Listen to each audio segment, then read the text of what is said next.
Zinitzen 8 urtekin, trikitixa ikasten, etxean, aitarekin. Eta gero pixkanaka nahiakin ere segitu nun, nahia lehenagote zebilen ikasten. Eta gero 14 bat urtekin imuntzorekin segitu nun ikasten, beste pare bat urte edo. Eta hor tartian eta gerora ere bai, asko ikasi dut, bai Aizterrazuko erromerian, aian. Beti entzuten ziren piezak eta gauza interesanteak, eta erratetik ere asko ikasi dugu. Eta hor gabiltza, pixka bat ikasten bai. Hori, geroago irakaskuntzan hasi nintzen, lehenengo aian, aia aldean, eta aldi berean baita Bizkaian, Zamudio eta Lezamaldian ere. Han izan zen ere, hasiera han izan zen, irakasle ezela. Eta horrekin batera, irakaskuntzakin batera, pixka bat erromeritxoak eta egiten ibili izan du naiz, beti bikote desberdinekin.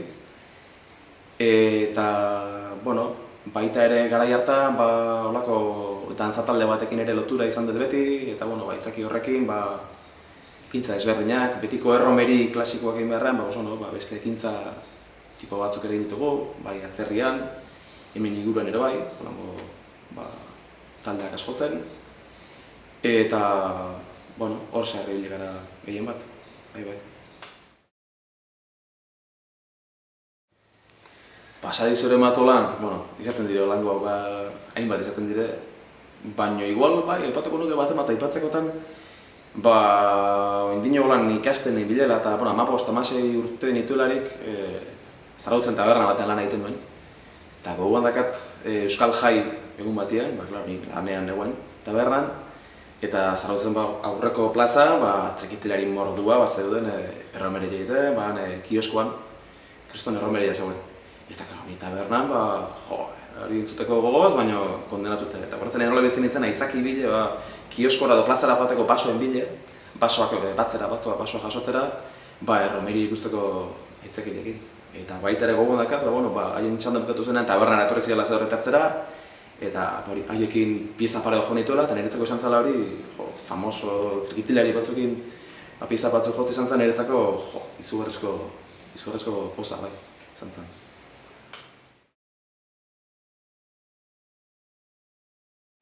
Orain azkeneko proiektu potolo xamarra auki dugu Euskal Herriko Trikitixa elkarteak urtero ateratzen duen diska bilduma bat, abesti izarren bilduma bat, Favorez izena duna. Eta hor grabatu dugu urten, 5 abesti, nirekin batera Idurre Arrigola, Mendarako Idurre izan da. Eta 5 abesti hor grabatu ditugu, eta aurkezpentxoa egin dugu, eta oso proiektu polita joan dugu esan. Eta horrela horrekin batera bebai, banabil taldetxo batean, berbena talde batean, Obaneuke izeneko talde batean ere bai. Eta hori biltzen gara, holango emanalditxoak egiten, gure giroan. Eta bestetik, ikasleekin lotuta, irakaskuntzarekin lotuta, gustatzen zait urtero egitea zozer politia, zozer adaigarria. Pasan urtean egin holango ikasleen barnetegi bat, 2 musika eskolen arteko elkartruke bat, Getariko auzo poli batean, eta oso esperientzi polit izan zen.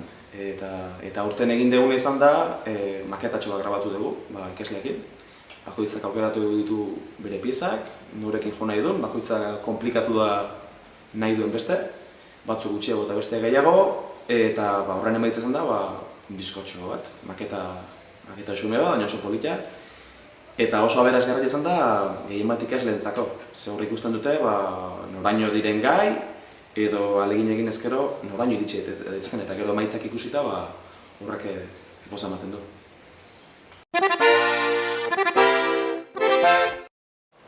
Tapiaren jasanezak.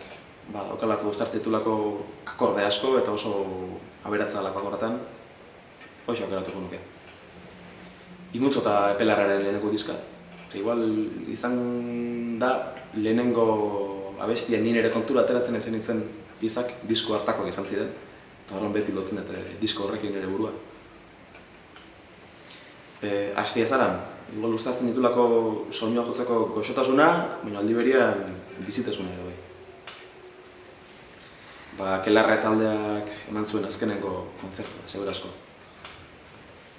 Trikitixareko txunena, dauzkatenak egin azak guztokoak, baina igual bai, ordu gehien sartzen ditutena, hau izango da.